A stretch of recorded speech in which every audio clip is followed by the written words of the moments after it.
Growing up in the mountains, you still see the elders with tattoos.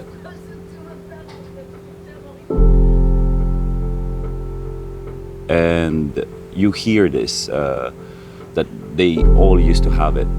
But then when Christianity and modernization came, it died down.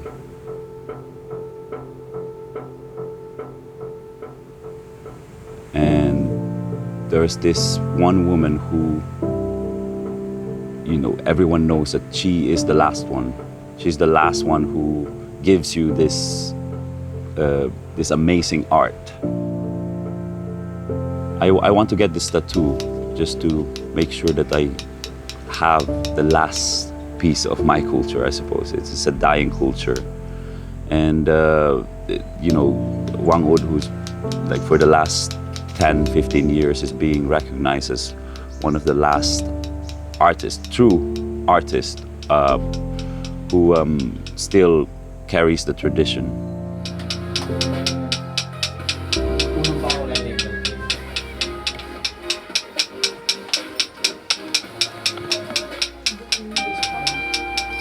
Buskalan is located on top of a mountain. Like most of this village, this old ancient village, they're tactically placed where they can see enemy attacks.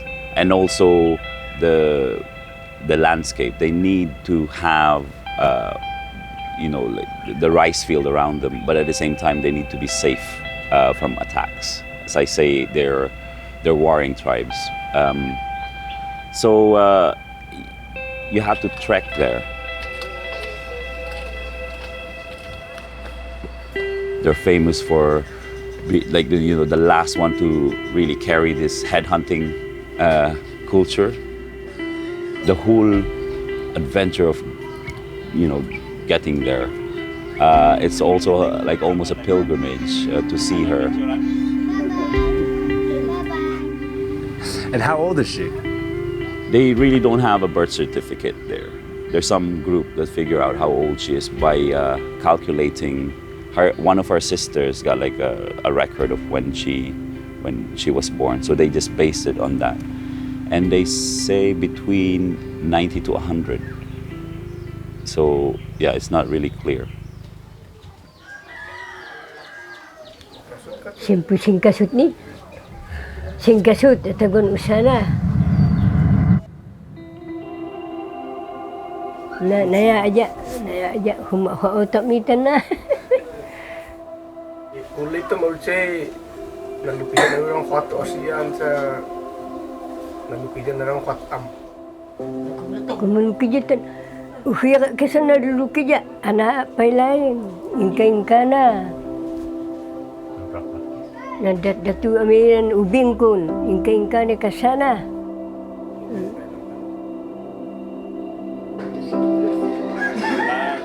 Sianan apatokan nan laya ija kukwai.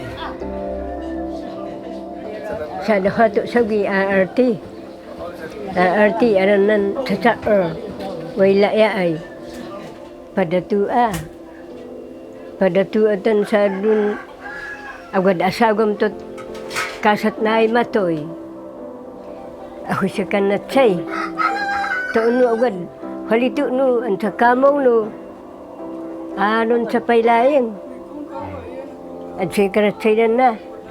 Sa siya important na hato. Ay, ito ka.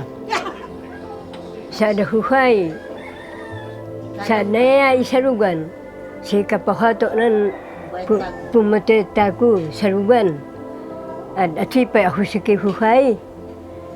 Sa darugan, kay pumatoyad, aron son, pahato tan marabot Sa sara, dosan niya kapahato ng tako.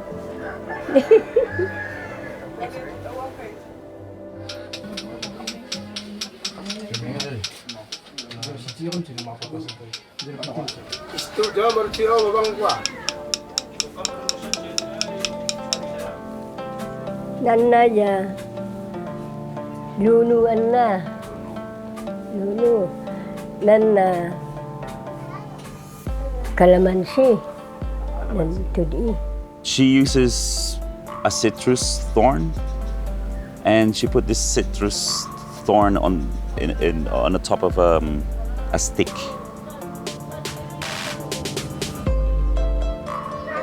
Kalamansi di. And she uses charcoal for the ink, just charcoal and water. Nan ay using nan kandilo. Nan siya.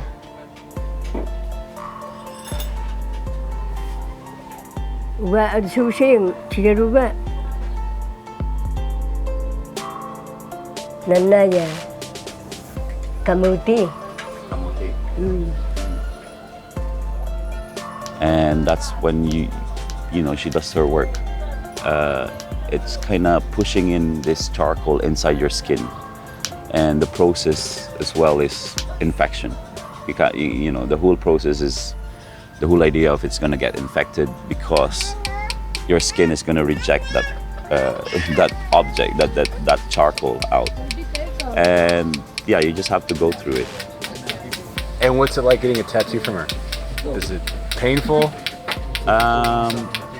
Well, at first, everyone is saying you have to be, you have to make sure that you don't show pain, because the more you show pain, she kind of like makes it a little bit more, harder, hits the needle harder. So at first, we when I feel that she's hitting it harder when you're in pain, then that's kind of when you guys just have to take it and put on this, a face, like a straight face.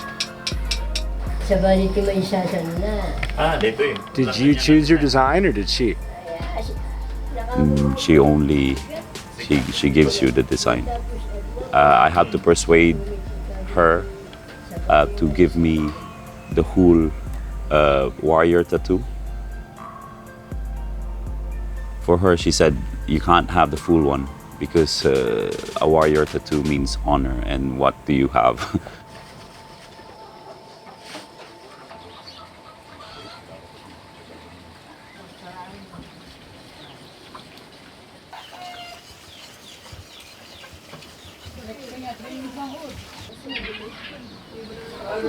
Maaru ba kaya maru? Nakabungod kay ata dya. Nakamandatatuwa sa na makita sa maid. Inibadua. Siya juga po. Raon manghato ayutot misubli ayo asaon. Tan mauwi pa ad maid ila iya kay upay. Iya kay o to chichabi subli. Mandatua.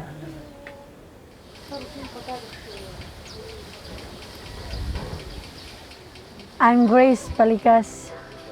Isa ako mananato dito sa Kalinga. Si Eliang. Siya may Eliang. Ako na pulido. Eliang Wigan. Relax. Nagsimula ako 10 years old. So 11 years now. Ako 16 years old. So ngayon, 18 years old. And how did you learn? Nagsimula lang sa nood lang. Tinuruan ako, nagpaturo. Kasi practice sa mga tao, sa katawan ko, at sa mga kaibigan.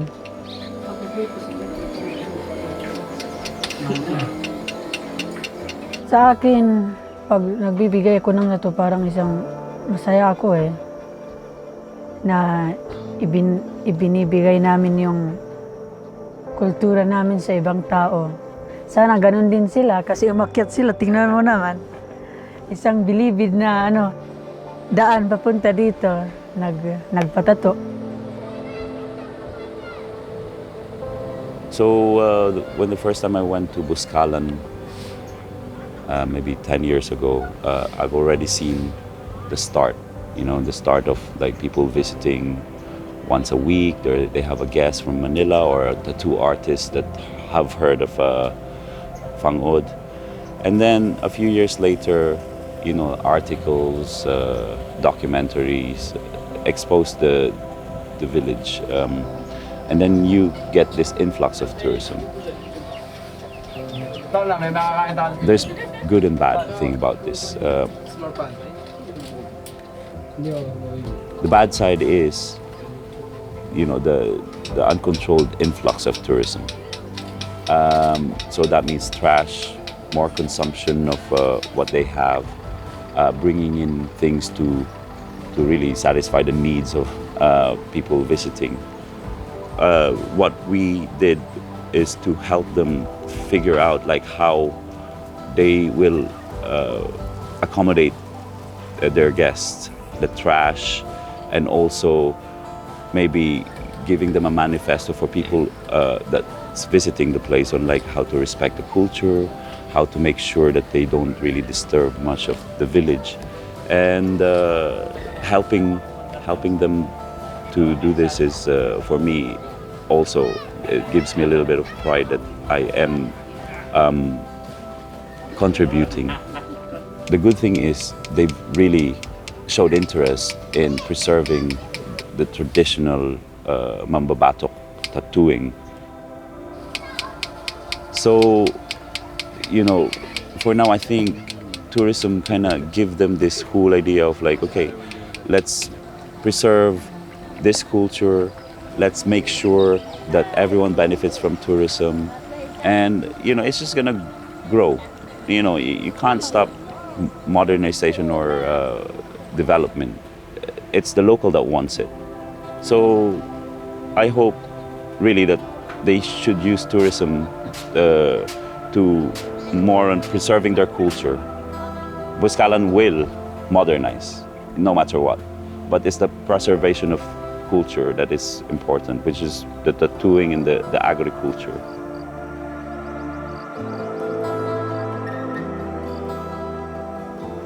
What does she think about all these people coming and filming her? Okay, I'll ask her that. Anya kan ti may bagam na gitoy da adu nga man video kang kasan to man papa-picture. Hindi ni babagat. Sino sin? May pakam sa siya ay ikat buwan eh. Hindi ko kaya kon. Mansalamat kaya raw na may hukam. Gusto tumalali kayo. Ito isiping. That's good. Yeah, the girl like smiling. Tawa isiping? Ito isiping tayo. Nung ati kayo malali ya, kami mikilab ko. Itap-tapas.